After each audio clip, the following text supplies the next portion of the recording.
Hello, hello. Woke up this morning, I've just taken my son to one of his activities for the day, and I had a sudden burst of inspiration to do what I'm now calling an ABP ramble. So these often go up on my ABP YouTube channel. Sometimes they've got very, very little bearing on what I'm actually trying to do with the ABP channel in itself, but I try to sort of loosely connect these things together. So I want to talk today about three things: globalization, Prime, of course, and what else did I want to talk about? Digitizer. So we'll start in reverse order because that's how my mind works. My beard looks awful. I need to up my beard game. So, Digitizer. Tomorrow evening, I'm recording with Paul and Sanya from Digitizer. I recorded with Paul a while back, probably during COVID. And we had a lot to talk about, a lot to say to each other. I think Digitizer is one of the best YouTube channels out there. It's very sort of independent and punky, and it's not backed by a network or anything like that. The only thing it seems to be backed by is the Kickstarters and all that sort of stuff, and the Patreons.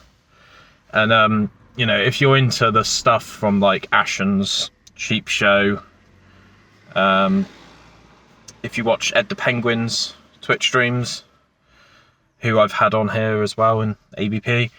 Who else is kind of loosely connected to Digitizer? Ash Frith. It's just a good time. It's a really funny, like, just kind of board gamey, Ghostbusters-y, going on stupid sort of paranormal investigations, which I'm all about. That's one of the reasons I found out that channel existed, was they did a Russian, what was it called? Reshenham Forest, I think it's called. Something like that. It's a UFO landing site. I'm sure if you Google it. If you type in UK UFO Forest, I'm sure you'll find out what I'm talking about. Is it Rendlesham? Anyway, it doesn't matter. Let's move on. So yeah, I'm recording with them tomorrow, so I'm really looking forward to that. It'll be the first time as well I've had Sanya on the podcast. So looking forward to chatting to her and chatting to Paul. So yeah, that's that done. So next thing I want to talk about is these boys. Prime. So, it looks like I'm addicted, right? Kind of am. It's a bit of a problem. Red one. Red one was the first one I ever tried. So, right. This is not me flexing. This is literally just me talking about Prime, right? I have drunk the red one, Tropical Punch. The blue one, which is Blue Raspberry, I just had to check. I've tried Metamoon, which is a black and white kind of NASA-y looking one, which I've actually reviewed up on a while back now. Me and John tried it. It's the thumbnail on the channel with Homer, but it's my face, and I'm holding all of the Prime. John, what are you like? What else have I tried? So yeah, the Ice Pop one was the most recent one I tried. What am I trying to say? I've tried the green one as well. So I haven't currently tried the grape, which is purple. I haven't tried the orange one, which, guess what flavour that one is, guys? Orange, right? I haven't tried the KSI mango one. And I haven't tried the pink one, which seems to have just come out now. I'm aware as well that the UK one is a KSI one is a UK exclusive. Logan, I think he's doing some sort of lemonade. It might be in collaboration with the UFC or WWE or something like that. But if anyone has been walking around with their eyes closed, this Prime shit is everywhere. I'm seeing it in like shop windows that are not Walmart or Asda. I'm seeing it being sold for £10 a bottle. I'm seeing people sell empty bottles online for like £6 or £7. And the problem is, right, when you do this, you look mental until people buy it, and then it becomes justified. And usually, if people think they can make a quick buck, then they'll just keep going. And they will just keep selling this stuff. So I quite like Prime. I like it as a drink. It is just a drink, though. It's all right. Like, I've got a red one here. I am going to try and collect all of the bottles, which is a bit mad. I don't know if I'll ever get my hands on Meta Moon again. I'm kind of wish that I'd kept one of those bottles. But it's just a drink. Like, it's fine. It's just fine. I actually listened to Jack Mate's Happy Hour the other day, and they had Tommy in it on.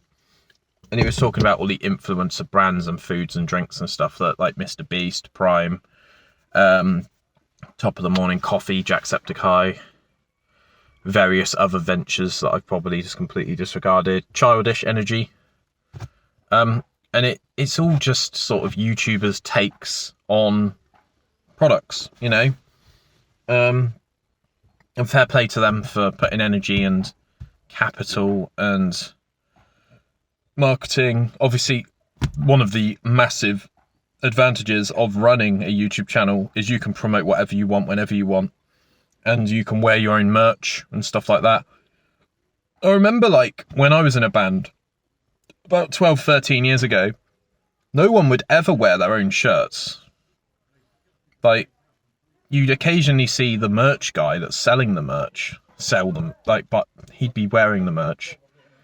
But you'd never see a band on the stage wearing their own shirt. But now it seems to have completely flipped on its head. And I think, actually, ironically, one of the people that's changed this narrative is Logan Paul. He's always plugging his stuff. He's always promoting his ventures. He's always talking about Maverick clothing. He's always talking about Prime. Like, if you watch Impulsive on YouTube, it's like just Prime all over the studio that they're recording in constantly. I'm quite aware that there's quite a lot of people around me because I'm sat in my car and everyone's about to go to the beach. And if I hold up a bottle of Prime, I could actually attract quite a lot of children.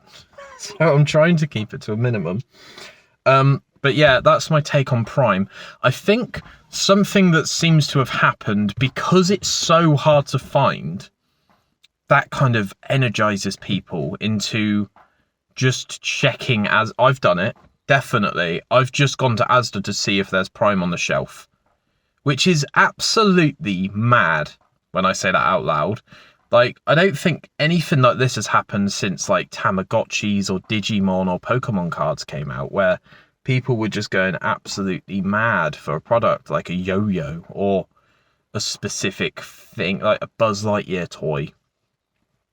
Which is ironic, because that's what the whole sort of first Toy Story is about, the fact that the Buzz Lightyear toy is rare. So that kind of went full circle. I haven't tried any Prime Energy, the cans. I haven't tried any of them yet, so I can't really give an opinion on them, which is quite rare for me, because I'm usually giving opinions on literally everything. This woman behind me is pumping up her tyre, and it's distracting me quite a lot, to the point where I might actually start filming like this. Nah, I'll leave it. But yeah, so that's my section on Prime. That was probably way too long. But yeah, it's just fine. Like, don't pay more than £4 a bottle for it, guys. Like, I've seen it going for a tenner. One bottle of something is not worth a tenner. I don't care what it is, unless it's like the elixir of life. But I've seen, like, shelves get absolutely decimated by this, to the point where Asda had to put in restrictions that you could either only buy it from the customer service section to a human, or you can only buy 3 at once, which kind of reminded me of the whole COVID toilet roll thing that happened. So yeah, people are going absolutely balmy for this. I saw, just last on this, there was a YouTuber called Kieran Carlin, and he used to be an editor for Will and E. And he actually got so desperate to try this drink out, he drove to Arsenal, I think it's Emirates Stadium, because they were one of the first stockists of Prime. So he'd driven from wherever he lives, I don't know where he lives, to be fair, he'd driven from there to Arsenal Stadium to buy this. And I imagine it was like £6 or £7 from the stadium, because I know that arenas and stuff take the piss of their pricing. So yeah, that's my bit on Prime. I think my favourite one so far is Ice Pop. I do actually genuinely think it's quite nice, and I really like the branding of it. That'll be for the thumbnail as well. So yeah, I've tried Ice Pop, tried the blue raspberry, tried the green lemon and lime, tried the red tropical punch, and I've tried Meta Moon. It's all just like, it's almost like when you get one, you're like, oh right, now what? Do I drink it? Do I sell it? Do I blah blah blah? I've never sold it as well. I've always just drunk it because I can't stand people that just collect shit and never ever use it. Like people buying like first edition comics of like Superman and never actually reading. That really fucking annoys me. Like the whole point of a comic book is to read it. Anyway, globalization. So I've started sort of talking about politics and stuff on this channel quite a lot. I think some of it's spurred on by the success of the Angry Bootneck episode that I did, which was obviously hooked up by Blue Van Man, who I think is an absolute legend, and also Van Man Talks. If you check him out, he's got quite a lot of subscribers at the moment. And I just want to like sort of show my position on politics and what's currently going on in the world. One thing I notice when I'm driving a lot is globalization seems to be taking full effect at the moment. And what I mean by globalization, I don't actually have the dictionary term for that word, but essentially, if you're driving up and down the UK, there's a very high chance when you see garages and service stations, you'll see the same shops across the board. So you'll see Subway, KFC, Burger King, Costa. You'll see one type of shop, like a sort of WH Smith's type shop in the service stations. And it seems to have gotten to a stage now where we're in like a Scooby-Doo repeating hallways like section of the show, where it's just McDonald's, Five Guys, Burger King, Costa, Cafe Nero, Starbucks, and it's just the same thing every single place you go. And one of the things that I want to bring up on this is I'm a massive fan of a gentleman called Bo Burnham over in America. He's an artist. He's a bit of a unique fellow. He's a singer and a comedian. And I've probably mentioned Bo Burnham to the point where people are like, fuck me, man, why can't you stop talking about this guy? I talked about him quite a lot in the Suffy Reacts interview that I did. Back there, apparently. Back where that woman's pumping, apparently, according to my thumb. It'll probably be about 2 or 3 months ago now on the YouTube channel when this is uploaded. And there's a song that he does in Inside, which is a whole thing that I could talk about for hours that I won't. He did a song on it called That's How the World Works, and it's him and a puppet, which is also him, called Socko. Don't know why I did that. And there's a bit in the song that really hit me quite hard. And it's essentially talking about how people used to be like carpenters and they used to be skilled workers. And they used to sort of, for example, I know Joe Rogan uses this example quite a lot as well.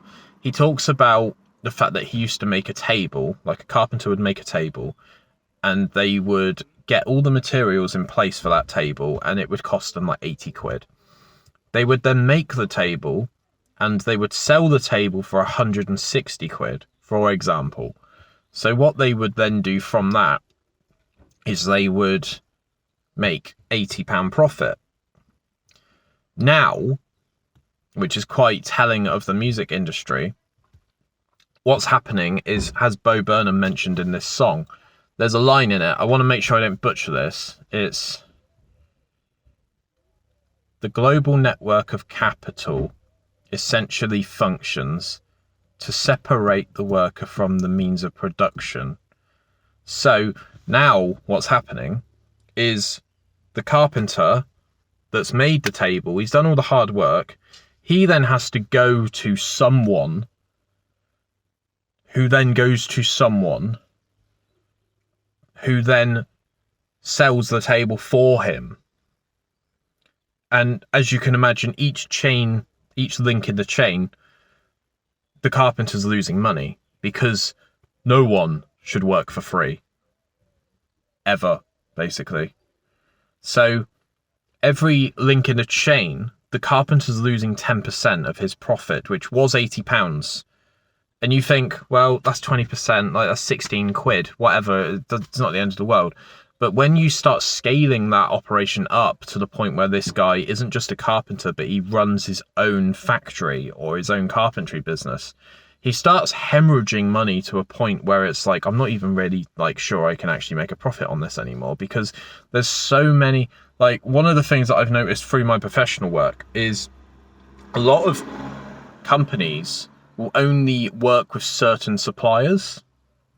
So unless you're on that sort of whitelist spreadsheet or whatever, then you are not going to be able to sell your products, basically, because they might not be registered, they might not be certified to a certain standard, they might not be considered safe, they might not be accredited by a particular quality improvement company or something like that, quality standards, trading standards. Like, you can't make a bottle of Prime, for example, and fill it with water because it's not what it says it is on the bottle. And you also have to make sure that the nutritional information of a product is displayed, and it has to be true. Like, if you were to make a bottle of energy drink and put seaweed in it, and you don't tell anyone that it's got seaweed in it, then someone might have an allergic reaction to that product or that ingredient. So you have to be so transparent nowadays of what you're selling and all that sort of stuff. I'm getting quite dry. I need to keep hydrating when I talk. But yeah, so globalization is, why would we go to this carpenter to buy this table when we can just use Amazon? And Amazon, when I was a kid, it was a library. It was an online library. It was just to buy and sell books. And that was like 14, 15 years ago. We've now seen people buy t-shirts,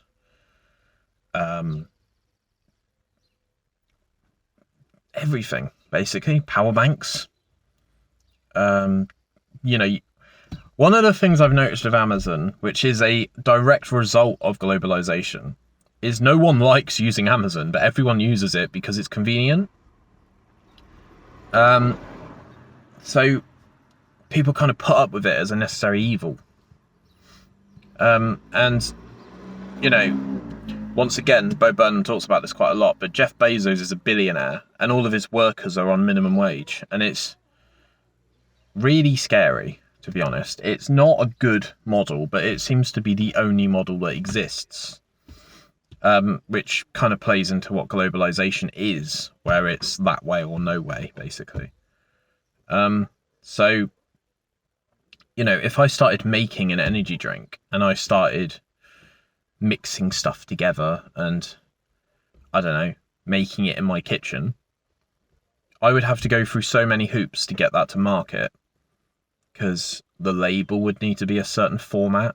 You know what I'm trying to say, basically. Like, the little man used to be able to kind of carve his own path, and he used to kind of make his own way in life. Whereas now, unless you concede to these massive organizations and corporations, then you won't get your product to market. You know, if you manage to get your product into somewhere like what am I trying to say, Sainsbury's, or what was it back in the day, Summerfield,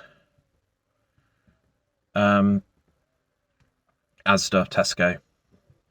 I tried to say Sainsbury's and Tesco at the exact same time then. That was weird. You see it in Dragon's Den as well, where an inventor comes up with an idea for a product, and his goal, if he's in the food industry, for example, is to get his product on the shelves in Waitrose. If you can do that and make 60%, fuck me, man, your bank account is going to be viewed sideways, because that's almost like mission accomplished in terms of like financial freedom, really.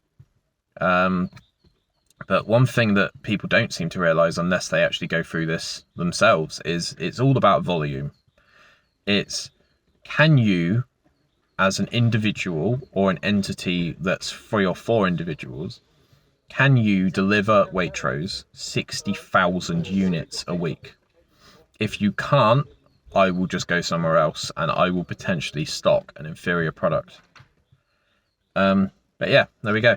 So I don't think this is necessarily about globalization as a whole. I just think it's about the way that society looks at people that are unique and creative, and how everyone that is creative seems to have to go down this one path. Otherwise, they'll never be successful. And yeah, I just wanted to sort of mention it really, because it's quite scary. Like I said at the start, it's not a good system. It makes people feel quite uninspired, and it sort of puts a bit of a grey sky over everything that's happening in the world at the moment. And you know, if Asda decide that they're going to increase the price of their pasta by £8 rather than £7, then to Asda that's not a massive gap. But if you are living on the breadline, or you are living paycheck to paycheck, like probably 98% of people in the UK are, then that can really skew your budget and ability to actually provide for your family. But I don't know. I don't really know too much about all that sort of stuff. But yeah, that will do for me. So I hope you all have a good day. As always, especially with these new formats of videos, the ABP Rambles, comment below. Let me know your thoughts. It sounds really bleak. I do think there is a positive upshoot to all of this. But I think it's important to be informed. I think it's important to not just bury your head in the sand and actually look at your situation and, like, you know, what can I do to set myself up for the rest of my life. But yeah, cheers for watching, guys. Appreciate you. Drop me a like if you like the video. Drop me a dislike if you don't like the video or you think I'm talking absolute bollocks. But most importantly, the rate of these videos is going to be quite high. I quite enjoy just talking, as literally anyone in my family, personal life, social circle will attest. So yeah, why not stick it up on YouTube and put some thoughts and feelings out there. So yeah, cheers for watching, guys, and keep it prime. Not sponsored. That would be fucking mad. And keep it bedlam. And I'll see you all on the other side. Take care. Digitizer interview tomorrow. Looking forward to it. And I've knee slapped. Knee slap. See ya. Bye bye.